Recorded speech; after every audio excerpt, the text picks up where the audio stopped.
Okay, so we did our infographic on file sharing safety, and we just wanted to tell you guys a little bit about what you needed to know about peer-to-peer file sharing. So, as we know, file sharing is a very necessary part of life for students and education professionals.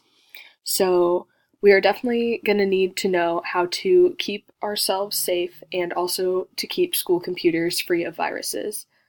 Um, Especially when schools go to one technology, it's very important that they're able to share files that they're working on with their teachers or with their peers. So it's really important that they understand how to share files in a way that is safe for all involved. So, to avoid the risks, there are definitely risks such as viruses um, to that could be encountered when sharing files. Some of the ways to avoid this is to not send super sensitive information through like unsecured email. That could be like confidential information about a student or passwords or like explicit material or something like that. Another thing that you should do is verify your sources before downloading or following links. This often happens in games.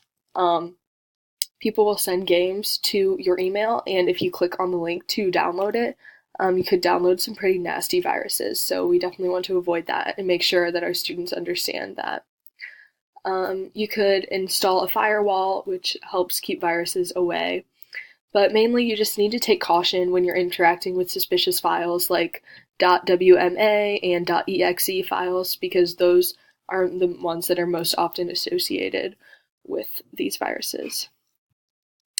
So, what we have to do is explain file sharing to our students. We have to inform them about what file sharing is, and we need to show them programs that will help them to do this safely, such as Google Docs or sending like Word documents through a secure email service.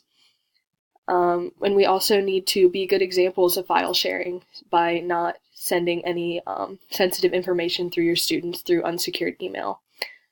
We basically just need to show our students how to avoid the risks that are associated with file sharing. And these are some of our references that we used to create this infographic. Thanks.